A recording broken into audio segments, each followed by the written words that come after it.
What's up, you guys? Listen, happy holidays to everyone. And it looks like we have some happy news in the Shanquella Robinson case. There has been cries all over social media. Why have the Cabo6 not been subpoenaed, not been summoned, not been bought, not warrants haven't been issued? You guys, there's some inside information that we finally got some movement. Also, let's look at the FBI. If you don't know, Shanquella Robinson's sister was on Nancy Grace. Her mom was on there. Nancy Grace asked what we all asked.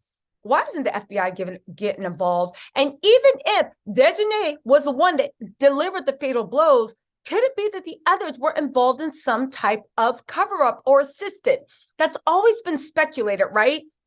More often than not. But there looks like there might be new evidence that is going to be breaking, I believe, on Tuesday. New evidence that a conspiracy had to happen. We know that, well, we now know, and we have confirmation, and there's going to be visual confirmation that Shanquella had clothes on. As we know, the mom said that she likes to sleep in the nude. We saw that brutal attack where she was attacked and pulled out of her bed while she was sleeping in the nude. Well, guess what, you guys? We have breaking information. She had clothes on, and the type of clothes she had was a type that one person couldn't have done it alone. This might be why the authorities are summoning. You guys, let's get to this. I just wanted to let you guys get some holiday cheer. Let's get into this. And then you can get back to eat it like that dry turkey. I'm just joking. Somebody's mama made some juicy turkey or some lamb or some whatever, okay? But anyway, let's get into this. The Charlotte Sheriff's Office sent a series of subpoenas this week to the private homes of the Cabo6 so that they can appear about the femicide of Shanquella Robinson, which occurred on October 29th in Los Cabos, Baja California, South Mexico. Now, let's get into this. The foregoing occurred after the Attorney General of the state of Baja California Sur, the Mexico Attorney General, within the framework of the binational summit of attorneys generals between Mexico and the United States, formally requested the American government to summon Khalil Cook, Malik Draya, Alyssa Hyatt, Nazir Wiggins, and Winter Donovan to officially testify. They have been subpoenaed, which means they have no choice but to show up and testify in Desiree Jackson's Mexican trial. Now, again, let me just say a couple of things. One, this could mean two things. They're trying to get because when you're subpoenaed, you're allowed to be interviewed by the prosecutors. They are interviewing them. My guess would be because one, they want to get their statements on record. So if they lie, there can be something type of perjury. Two, Desjardins might have already started talking, and now they need those guys to talk to incriminate themselves too. Three, right? Maybe Desjardins isn't talking at all. But if she sees her ride or dies, right? Didn't Malik Dryer be like, I'm going to stick with you through whatever? Because if you don't know, Desiree Jackson and Malik Dryer are as close as blood brother and sister. Their parents are super, super good friends. They both came from Jamaica. They same culture, same community, but they have a deep, deep friendship, right? It makes you think she might be fine, Desjardins sitting there, right? In a Mexican jail, talking about some, they stuck by me, so I'm gonna stick by them. But that actually might change when you see those 6 mofos sitting across from you, being like, nope, it was her right there, Desjardins, it was her. That might actually loosen her lips, and she'd be like, oh, so y'all really want to throw me under the bus? Well, let me tell you how all you guys were involved. But let's get to the end of the report, and then we'll talk about how we have definitive proof that not only did I'm about to say Desjardins. She's on my mind heavy. This is such good holiday news. But not only was Shanquella completely clothed, but the type of clothes she had on were the type of clothes that no one could have put on by themselves, at least in my opinion. Okay. They said on December 15th, the government of Mexico and the United States held this forum in San Jose del Cabo, where they shared experiences on law enforcement and discussed cooperation on investigative issues between the two countries. The event was led by the governor of Baja California Sur, Victor Manuel Castro Castillo, and United States Ambassador to Mexico, Ken Salazar. The meeting was regarding the legal situation of Desiree Jackson, who was being considered a fugitive for justice as long, right? Well, she was considered a fugitive of justice, and she is going to be considered a fugitive in Mexico until she steps foot on Mexican soil. Our understanding, right, is that her Casa de Ella is currently being, Casa de Ella, that's the petition for extradition, okay, is currently being processed for the extradition procedure. And the United States government will determine the exact date she is shipped back. The governments of Mexico and the United States promised to do justice for the crime against Shanquella Robinson. There was the summit. There are pictures from the summit. Of course, this is from the Metropolis. Again, with everything, right? With everything, keep this in mind. These are from independent sources. I do tend to believe, like I've said before, I tend to believe local sources and local papers more often than not for reporting what's going on locally. As with everything will come out in the wash, but let's also talk about something new that's coming out, right? This is one of the most important things. Yeah, we don't know for sure, and we're not going to see until the trial comes, but this is my opinion. It looks like, given new pictures that have surfaced, right? I believe the Metropolis is releasing them on their site, new pictures that I think they're releasing them Tuesday. New pictures that have surfaced. Not only was Shanquella fully clothed, but the type of clothes she had on, at least to me, does not look like clothes that somebody could have put somebody else in unless they got help. Not only that, the medical professionals knew something was wrong. You can tell by the expressions on their face and the look on their face. The medical professionals knew something was wrong. Now, let's actually get into this with everything. And this is the most shocking thing, okay? This is the most shocking thing. And this is the thing that completely blew my mind away. Getting into this. Hold on. Sorry, guys.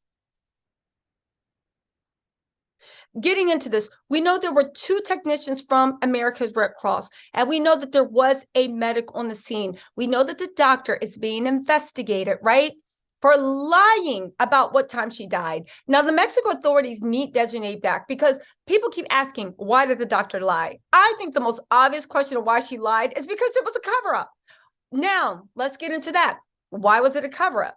Well, somebody had passed away. They knew somebody passed away. They wanted to make the problem go away. Why would the doctor lie for people she doesn't know? I think money was exchanged. I think there was some type of bribery present. That's why the doctor's report is so different. That doctor's report is so different than the autopsy, okay? But even with the American Red Cross workers, the American Red Cross workers showed up on the scene, and shortly after that, Desiree Jackson, Khalil Cook, Malik Driver, and all of them vacated the premises. They didn't even give statements to the police.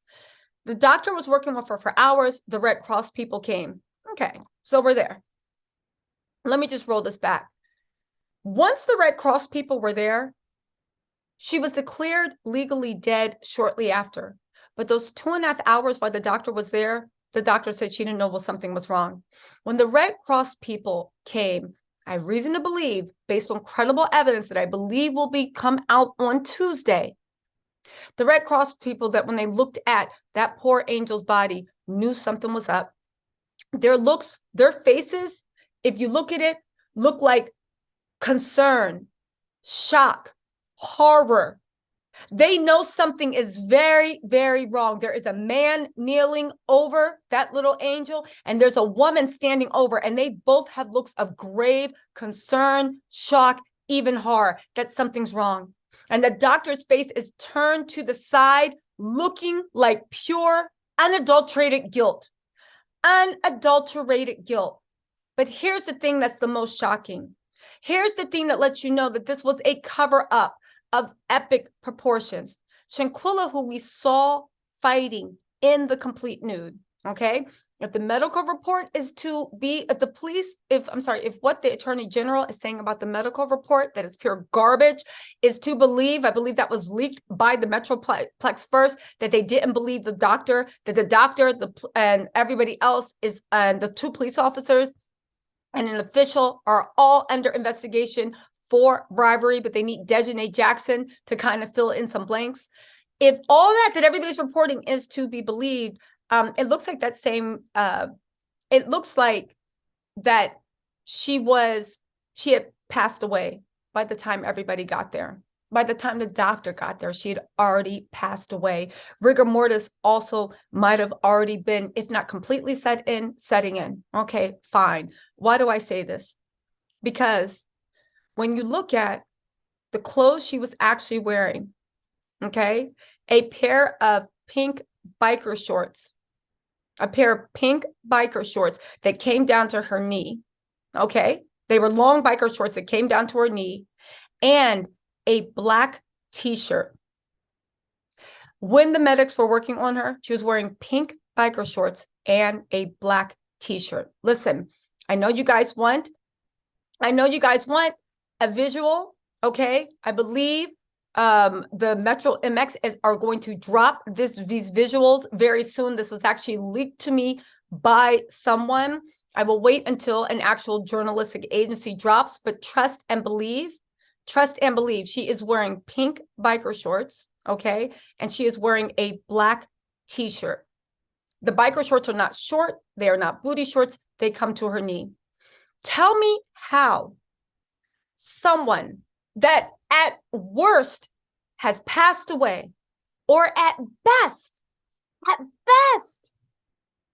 is completely, the spine has left their, at best is completely out of it. Have you ever tried to get a sick child dressed? Have you ever tried to get one of your friends to put their coat on when they're drunk? Have you ever tried to get a sick relative to put their coat on or shoes on when you guys have to rush to the hospital? Now imagine somebody that does not have any life or energy in their body. Imagine getting a pair of biker shorts. Ladies, or anyone that's worn biker shorts, you know how it is when you get out the tub and you try to put leggings on. That is a fool's journey. Imagine somebody getting a pair of biker shorts that come to the knee, tight spandex clothes on a body of someone that is not responding. Imagine someone getting a black t-shirt and putting it over their head with 2 arms sticking out. Imagine that. Imagine doing that without help from at least one other person. There had to be, at least in my opinion, the facts will come out in trial, but there has to be, and this explains why the Cabo6 are being subpoenaed for a question. And if they do not come with that subpoena, that's when bench warrants or body attachments are issued. If you guys don't know what a bench warrant or body attachment is, it is the exact same thing as arrest warrant, except for arrest warrants have criminal charges. So it's like saying the judge says, go get them boys. On whose authority? They did something wrong. Go get them. I don't care. You got to like kick in the door, waving the 4-4. I don't care if you have to do that at 2 in the morning. Go get them because they did something wrong criminally and they need to answer. That's an arrest warrant. A body attachment or a bench warrant is saying, okay, go get them. They need to be in court. However, they didn't do anything criminally wrong. They have no criminal charges against them yet, but we need them. Go get them. Now, so when you don't show up for a subpoena, that's when they do the bench warrant / body attachment. If you do not respond to a bench warrant or a body attachment, that's when it becomes criminal. And the criminal charge is you ignored a bench warrant or body attachment. Look what happened in the Megan Thee Stallion trial with Justin. Justin was subpoenaed to actually testify. Before you testify, you have to come and be questioned by the prosecutor district attorney's office, okay? He was subpoenaed to testify. He went to the questioning, but when it came time for him to actually testify in court, he decided to be funny and go missing. He was posting pictures in Dubai. Everybody was giggling. Oh, he busy. He working. He's out the country. To which I said, that doesn't mean you don't have to show up for court. That's actually worse, right? So what happened after Justin? played all those games. That Friday, he didn't show up for court. I think it was that Friday too, if not that Monday, they actually issued a body attachment / or it is a bench warrant. They're the same thing, right? Which operates like an arrest warrant, but there's no criminal charges behind it. Those boys rolled up to Justin's daddy's house with SWAT team. The LA County SWAT team swarmed the house and handcuffed it, threw that man down and handcuffed him and arrested him in front of his 8-year-old daughter. That's how serious ignoring subpoenas are. And that's what happens when you ignore. Now, since this is the Mexico government asking the American government, yo, we need subpoenas for them. If they choose to ignore this, that means the federal government can send in the federal marshals, send those federal boys in to kick in the door and wave the 4-4. Y'all, the fact that it's progressing so much, the fact that there are now subpoenas that they can drag them down there. Again, Desjardins has not talked, but they need everybody's statement. The fact that now they need subpoenas, again, to me, it seems more likely than not that Desjardins, why she has not set foot on Mexican soil, like the Metropole MX is reporting, on December 15th, they met. And in that meeting, they actually discussed what day Desjardins Jackson would actually be held over. It's not as simple as just grabbing you. There needs to be date. There's all these things with the treaty. It's coming. Don't worry. I think it's ridiculous for anyone to believe that Desjardins Jackson is on the run. She is not on the run at all. That's ridiculous. To say after this media circus that they haven't been paying attention to everybody in their solar system, they 100% have. Getting back to, again, why they want, you guys, she was wearing pink biker shorts that came down to her knees that somehow got put on her body. How could one person do that without other people knowing or hearing or even noticing? Not even that, how? Tell me, how did the brown cow? Did you get her? And again, these pictures will be released. I'm just waiting for them. They will be released. Did you get her laying in front of the gray couch? How did you get her body laying under without nobody noticing that you moved her body to a different room? It wasn't the fact, let's just say the person was able to get her dressed on her own. I don't think it's possible. Let's just say they did. Weirder things have happened. How did you move her in a house full of people that just got done seeing y'all fight? Khalil Cook, I'm talking to you. Malik Dry, I'm talking to you. Winter Donovan, I'm talking about you. Alyssa Hyatt, I'm talking about you. How did you move them into a different area without nobody noticing? Y'all, it looks like conspiracy to cover up is on the way. Again, let me just read these reports because this is fantastic news. The Cabo6 are summoned to testify about the crimes committed against Ms. Shanquella Robinson. Again, there is something lost in translation. They were subpoenaed to testify. And that means that they will be interviewed. And that means that the investigation is ongoing. And that means, again, the Charlotte Sheriff's Office sent a series of subpoenas this week to the private homes of the Cabo6 so that they will be forced to appear about the femicide of Shanquella Robinson, which occurred on October 29th. Again, it occurred after the Attorney General of the state of Baja California Sur, within the framework of the Binational Summit of Attorneys General between Mexico and the United States, formally requested the American government to summon Khalil Cook, Malik Dry, Alyssa Hyatt, all y'all, right? Again, this is great news. This is great, happy news. Shanquella's family has said from the beginning, the authorities told them nothing, kept them shut out of everything. That is no offense to Shanquella's family. This is just how the FBI, how the police, how investigations operate. Because again, think about it. Because I know some people were questioning if that was actually good. Just think about it. This is why they keep things so close to the chest. Because look what happened with the Cabo6. Look what happened with Khalil Cook, with Winter Donovan, with Alyssa Hyatt. You remember what happened with them? Oh, I'll tell you. They called the mom and told them some BS story. Half of her family didn't believe it. Shanquella's sister herself said the reason why she believed it is because Malik was like family. So even though things didn't sit well, it was like, come on, like y'all doing too much. You're dragging it. Just let it go. Wasn't until they got the video that they were like, wait, y'all were fighting? And the mom said she confronted Khalil in his face like, yo, you were fighting? What's this video? And he was like, what are you talking about? We weren't fighting. He lied to their face. Now imagine if an investigation happened ongoing. And imagine if they had been sharing information with the family, who they're not even who they're suspecting, but the clues they were giving, where they were moving, where they were in the investigation. Imagine if the family had been talking to the loved ones and people that cared about Shanquella. And imagine if Khalil Cook was sitting in that same room listening to what the investigators were telling the family, to where the investigators were, what evidence the investigator had, how close they were. Imagine how easy it would have been for Winter, Dejanay, and Khalil to maybe cover stuff, make sure evidence went away. Maybe they're like, oh yeah, we're tapping the phones of the people who were being involved. How easy it would have been for them to get rid of their phones and get burners. See, that's what Khalil, Winter, and Dejanay were hoping. They were hoping because they're evil and they're cowards, and they were hoping they could go to the home and sit in their faces, talk about what they were going to wear to the funeral, laugh a little bit, cry a little bit, eat some food, lie and say we weren't fighting. And they were hoping that they stuck close enough to the family, hugged the mom tight enough, hugged the sister tight enough, shook the father's hand hard enough, and just sat there with the family, that they could get some information, that they could find out what was going on, that they could find out something. Because here's the thing, we don't know where they messed up, but they know where they didn't cover their tracks.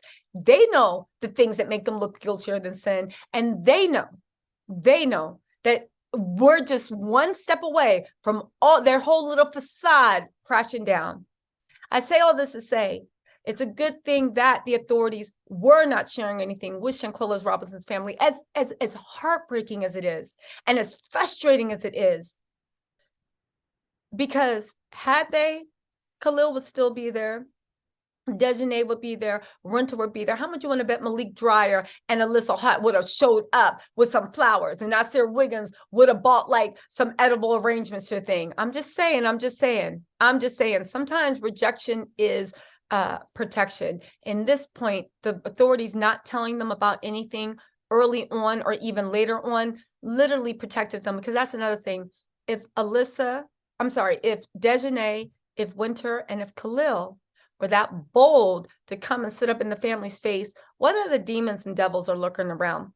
What other people have loyalty to them that the family doesn't know about? How many other people are listening and act like they're really in your corner, but they're literally trying to find out information for whatever? I do just want to say this, and I'll let y'all go back to eating that dry turkey, right? That dry turkey. I will say this. I'm interested to see, and there are a lot of people investigating, and I'm trying to look into who exactly is Dejanay Jackson? Why are so many people seem like they're afraid of her?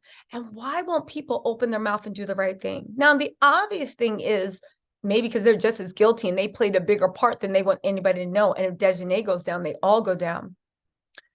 But the other half would be, let's just say it's not. Who is this woman that got so many people willing to risk even their freedom to stand beside her?